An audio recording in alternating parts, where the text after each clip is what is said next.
D'abord, la date du 17 mai,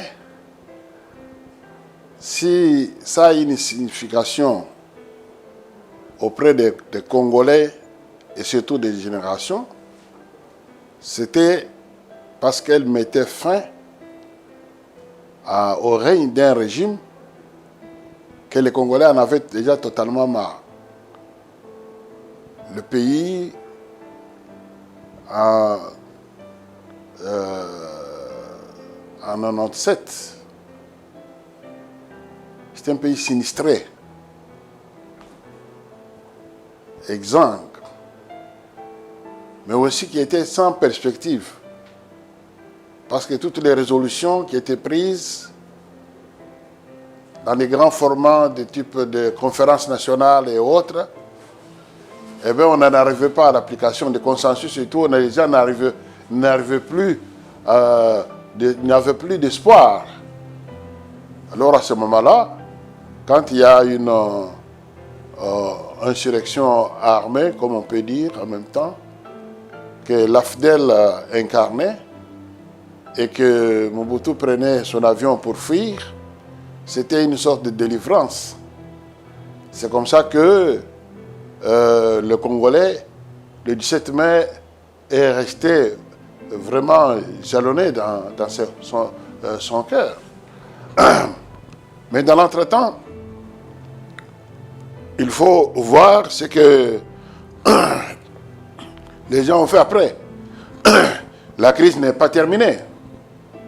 Puisque après le 17 mai, on a continué avec les conflits armés.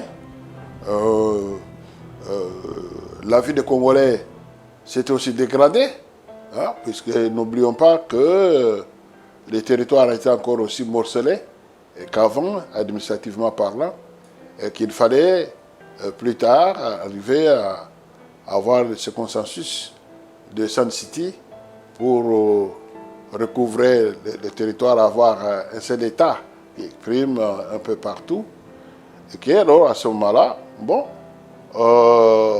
on essaye maintenant de voir comment la vie peut se faire autrement. Bien sûr, pour le moment, nous sommes toujours dans l'exercice de comment reconstruire l'État, de comment la démocratie peut aider à ce que les grands problèmes que nous avons puissent pouvoir être résolus. Mais à ce moment-ci, après 25 ans, il faut toujours que et ceux qui dirigent et ceux qui sont, bien entendu, aussi dans les masses, comprennent qu'il y a des moments où pratiquement on doit penser à ne plus revivre la même chose. Ça veut dire les raisons, tout ce qu'ils ont fait pour que le 17 mai puisse devenir une date importante, c'est parce qu'il y avait ce régime de terreur. Hein? Et donc,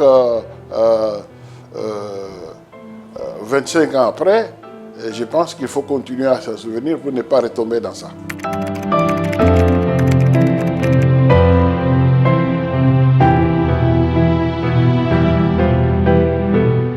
Mais je ne se pose même pas la question, puisque la vie était quoi alors à ce moment-là? Avant le 17.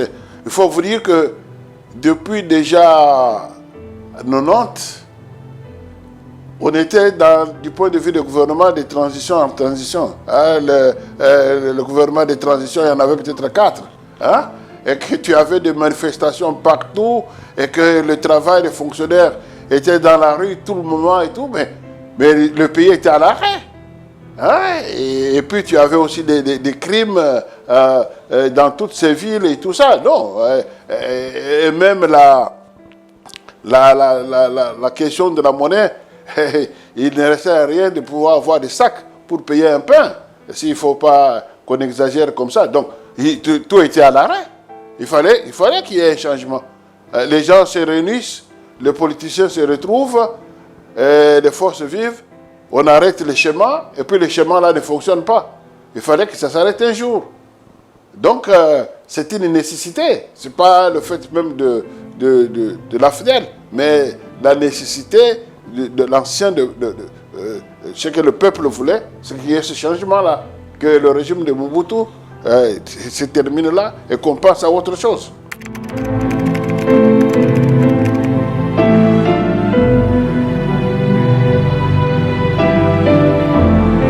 Mais il y a beaucoup d'événements. Vous savez, le peuple, ce n'est pas un seul événement. Il y a beaucoup d'événements. Il y a eu l'arrivée de l'AFDEL en 97. Après, il y a eu d'autres rébellions. Et il fallait encore faire des dialogues. Et il y a eu le dialogue de Sun City. Et les gens ont pris l'engagement. Mais c'est tout un processus. Mais ce qu'on doit pouvoir retenir, de toute façon, c'est que depuis 60, le Congo a connu une sorte de... l'État s'était effondré, l'État moderne s'était effondré, et nous sommes dans les tentatives pour remettre cet État moderne. Et ça passe par des crises aiguës et d'autres des crises latentes. Donc on ne peut pas parler de l'histoire du Congo, du peuple, seulement à partir de 97. Non, il faut avoir tous ces temps que... Après la colonisation, comment les problèmes se posent, comment les Congolais cherchent à pouvoir les résoudre, et à chaque événement, on en tire des leçons. Et ces leçons-là peuvent permettre aussi à voir s'il y a d'autres événements, comment s'améliorer et aller de l'avant. Il n'y a pas un seul événement qui résout tout.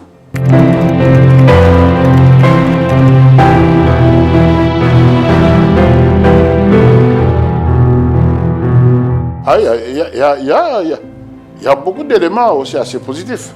Les Congolais ont compris que vous pouvez régner pendant plus de 30 ans comme Mobutu l'a fait, mais un jour il y a une fin, qu'il va falloir tenir compte que c'est le peuple qui est le patron. Donc ça, le 17 mai, a fait que ceux qui étaient des grands Mobutistes à l'époque ont appris, et ça, directement, cette expérience. On a aussi d'autres éléments à la foulée. Quand Mosé Kabila parle de se prendre en charge, je crois que le 17 mai a mis en tête aux Congolais qu'il faut savoir se prendre en charge, bien qu'ils le prennent de quelques éléments, ils ne vont pas au fond, parce que quand on se prend en charge, ce n'est pas seulement pour faire des marches. Quand on se prend en charge, c'est être aussi en mesure d'organiser l'ensemble des problèmes qu'on a, y compris au niveau de santé et ailleurs, comment est-ce que le peuple doit pouvoir s'impliquer.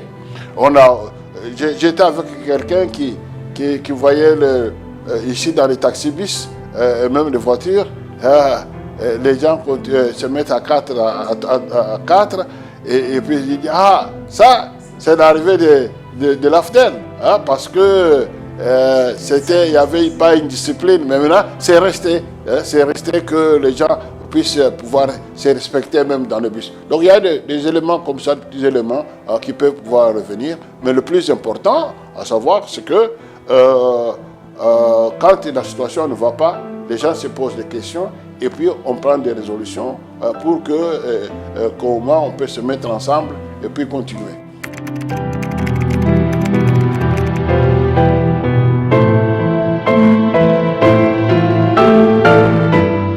Bon, on ne doit pas poser les questions en termes terre y compris ou pas. Vous travaillez avec des matériels humains que vous avez. Quand le monde arrive, nous sommes dans les années 59, 58, 59, 60. C'est encore très difficile pour les gens qui prononcent le mot même indépendance. Il a travaillé avec des matériels humains qui étaient là pour que l'indépendance y soit, et aujourd'hui on fait référence à ça. Quand l'AFDEL arrive avec Kabila en tête, il y a eu des mots d'ordre et de ce qui devait être fait.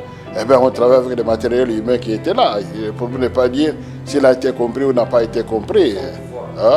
Non, le pouvoir a ses problèmes, qu'il faut pouvoir faire attention pour pouvoir y tenir. Mais le point central que je peux continuer, parce que ce sont des Congolais, des jeunes surtout, qu'il faut pouvoir faire, c'est qu'il ne faut pas se désengager de la politique. Ça, c'est la chose la plus importante. Parce que quand on se désengage, on remet son avenir dans les mains des autres. Non, Il faut que les gens puissent suivre, même si on fait d'autres types d'activités, mais qu'on sache aussi où est-ce qu'on on nous mène. Hein, et tout ça, et ça permet de pouvoir toujours faire qu'il n'y ait pas des excès. Et je crois qu'on peut regretter la disparition de camarades comme nous l'appelions Kabila, mais la vie continue. La vie continue, doit y avoir aussi d'autres jeunes congolais et d'autres qui doivent accepter de prendre des responsabilités. Et c'est ça d'abord le sens qu'il faut voir, c'est ça, voir prendre des responsabilités par rapport à l'ensemble de son peuple et aller de l'avant.